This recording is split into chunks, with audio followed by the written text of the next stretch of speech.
Welcome to the Reddit Chronicles. Today we will be reading from Today I F'd Up. Our first post is by Mintoast. Today I F'd up by eating leftover pizza.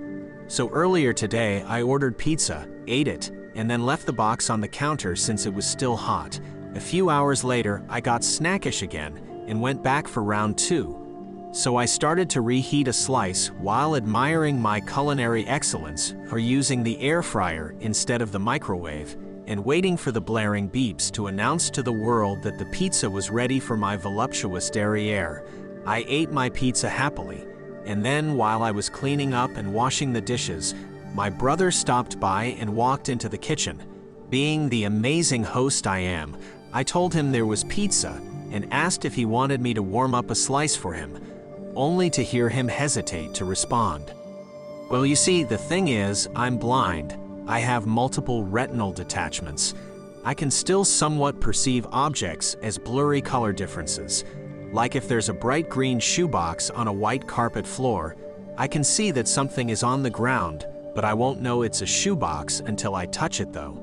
Or I can tell if a person is walking around since I see a human-shaped object moving. But if a person were sitting quietly in a chair, I won't even be able to tell there was a person there. My brother proceeds to exclaim to me that the pizza is crawling with ants. The master chef in me puts 2 and 2 together and realizes why the pizza was extra crunchy and flaky. It wasn't due to my air frying prowess after all. Turns out I ate ant-topping pizza. I'd like to think I'm a fairly adventurous eater, but that comes with the stipulation that I know what I am eating at least.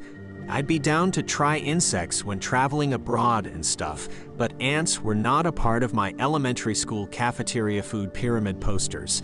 Usually not a midday floss and brush kind of guy, but I definitely was today. The whole experience was fairly unsettling to say the least. Not sure if it's a silver lining or not, but the ants were cooked and I couldn't see them. I'm just going to sugarcoat this new memory and say I hit my protein intake for the day. This story is interesting and definitely a pizza party you'll never forget.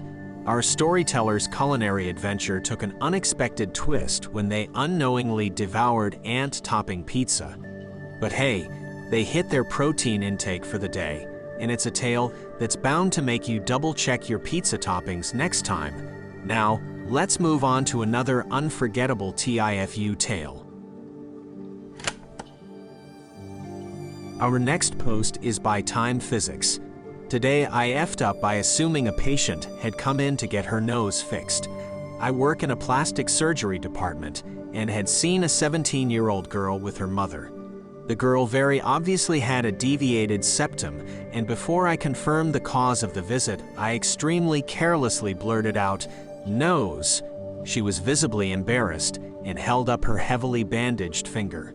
I couldn't have been more wrong. The girl had third-degree friction burns on her fingers and had been referred to the plastic surgery department due to an ER visit. She had a pyogenic granuloma form during the burn healing process, and when it bled, it had initially been mistaken for arterial bleeding. During the process of cleaning the wounds and properly dressing them, I noticed her looking closely in the mirror behind her a lot. So much that I think I may have actually caused self-confidence issues in someone already vulnerable to them. I haven't been able to stop thinking about it and feel like a major jerk. Edit. Yes, I did apologize and explained how deviated septums can be medically significant. There will be a separate appointment for that. OP clearly feels immense regret for their thoughtless comment. It's a reminder that we should always exercise caution with our words, especially in professional settings where people may already be dealing with physical or emotional challenges. Our next post is by Marley. Empire was right. Today I F'd up by telling my fiancée that I want her to be completely honest with me if I ever gain weight. The actual TIFU happened last year, but today it manifested. For some important context, my fiancé is on the spectrum and we share a fairly abrasive sense of humor. Look, I don't know how to relay what happened in a nice and verbose journey through the kind of storytelling you're used to seeing on this sub. As per the title, last year I told her to be completely honest with me if I ever started gaining weight. This morning we were discussing the possibility of living in Japan for 6 months due to her job potentially requiring her assistance over there. When out of nowhere, she slammed me with, "My biggest concern is getting you over there without you getting harpooned." I understood what was happening, but was totally silent, having just been sucker punched over a stack of pancakes. She mistook that for me not understanding the joke and started expanding on it. It's because of the stereotype about the Japanese and all the whaling. I'm saying you're a whale. Whales are fat. Get it? She started howling at the joke and gave me a cuddle, and I fake laughed, and when she gets home, I plan to explain to her lately what I meant about complete honesty. I do appreciate being told, but she misunderstood the assignment. Hopefully she isn't telling everyone at work that she called me a whale over breakfast. In any case, back to the gym I go. Miscommunication can happen to the best of us, and it's clear OP appreciated their partner's humor but was momentarily taken aback. It's a reminder that even in the quirkiest of relationships, open and clear communication is key. And this story serves as a humorous reminder that relationships are filled with unexpected twists and turns, even in the most straightforward of requests. It's a tale of understanding and appreciating your partner's unique sense of humor while also clarifying what complete honesty means in your relationship. Our next post is by Wubbalubadabdab. Today I effed up by playing with a cute fish in the ocean. This happened 2 days ago. I recently moved to the southeastern US and have gotten into the hobby of snorkeling. I'll preface this next part by saying I've always had a natural curiosity of nature. As stupid as that is, while snorkeling, I saw lots of cool wildlife. All the fish would dart away before I could get close enough to pet them. But there was one adorable fish just sitting on the bottom of the ocean floor that wasn't at all afraid. So I started petting him. Everything was fine. I thought, I'm gonna pick him up and take him to my wife so she can see him. Worst mistake of my life. As I went to pick him up, some sharp thing on his back stabbed into my hand, and I felt the sharpest, most intense throbbing pain I've ever felt. I didn't think it was a big deal. I figured the pain would go away. I went to find my wife and our friends. It seemed to be slowly getting better, so I stopped thinking about it so much. Until about 20 minutes later, I found them on the beach. I got out of the water and started walking to them, and my wife's friend screamed when she saw me. Completely oblivious, I looked down and see my hand and arm have swelled up to twice the normal size. The pain had gotten better, because with all the swelling it had somehow made my arm numb with a throbbing dull pain to which I had interpreted as it was getting better. A quick Google search, and we found out it was a stonefish, the most venomous fish in the world. By the time the ambulance got me to the hospital, my arm was a disgusting puffed up mess. Doctors gave me some anti-venom, and my arm is finally starting to look normal 2 days later. I'm very scared to see this medical bill. Our next post is by Throwaway. Today I effed up by being honest about how I'm feeling. My wife has been off with me all day, apparently because I've been moody. Personally, yeah, a bit frustrated, but nothing overly bad. She likes to tell me I'm in a bad mood when I'm like this, which is always helpful, but whatever. Our youngest kid is 1 year old, full of snot, always has a cold thanks to childcare, but a happy little guy generally, but also in that stage between 1 and 2 naps during the day. Parents all know what I mean. So today he's been a bit grisly, and it was a bit frustrating not being able to really enjoy our weekends together. But that's just life with kids, still frustrating. Every time I talk, it seems to her that I'm having a go at her or criticizing. I'm not, but she either doesn't believe me or doesn't listen to me. I have told her in many occasions that I'm sorry if I'm talking like I am, and I will try not to say anything or to say things in a more upbeat tone at least. I honestly don't think I sound any different, but maybe I do. She still doesn't believe me.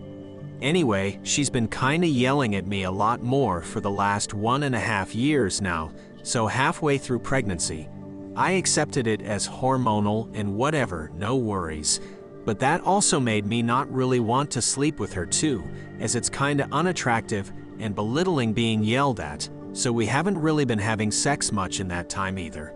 Plus our older kid tends to find her way into our bed at some point in the night too. Anyway, the F-up came today when she's told me how much I've been awful today and all that, and she said that we don't have sex anymore. And I mentioned that her yelling isn't very attractive, and I don't want to sleep with someone I'm not attracted to. Mind you, I do find her physically attractive, but you know, she doesn't make me feel very sexy with the way she yells at me. Doors slammed, yelling intensifies, tears, divorce being screamed about, things thrown. Told that she had somewhere to go, she would leave and never see me again, ruining her life, etc. So now I'm sleeping in the spare room. Not sure why me trying to be honest with her meant I had to leave, but there we go, was happy to share the bed still. We're early mid-40s, been together over 20 years, 2 young kids, and it might be all falling apart. Our next post is by Gentleman Fun. Today I effed up and lost all of my life savings because I'm stupid. This is age-old tale of a scammer doing what they do best and leaving someone, this time me, with nothing left. So I work in rural areas fixing farm equipment, and it just so happened that today I was on a farm with very little phone signal. I was in the middle of changing a motor on a cow feeder when my phone rings. I see it has the dial code for my area. I answer and put it on loudspeaker beside me. I hear the guy say, "Is thus, Mr. Gentleman, it's your bank." But then the phone signal goes and he's cut off. He immediately rings back and says the same thing. I say, "Yes, that's me. I'm a little busy, can I call back?" The man says there has been a large purchase outside of the town area that you live. Was this you? And I said, "No, that wasn't me." He says, "Oh, okay, well, we should first cancel your card. Then I've sent you a security code, can you read it back to me?"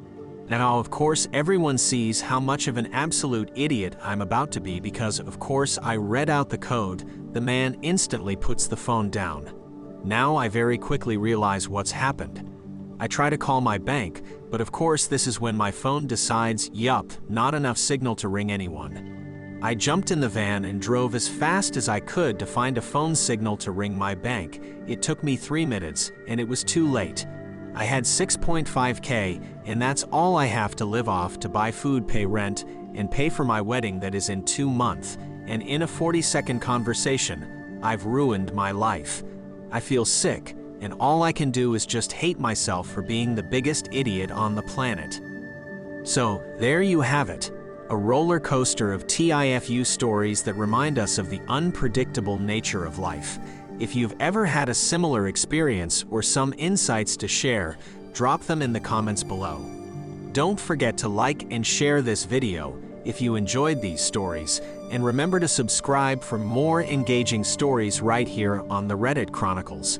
Thanks for joining us today, and we'll see you in the next video.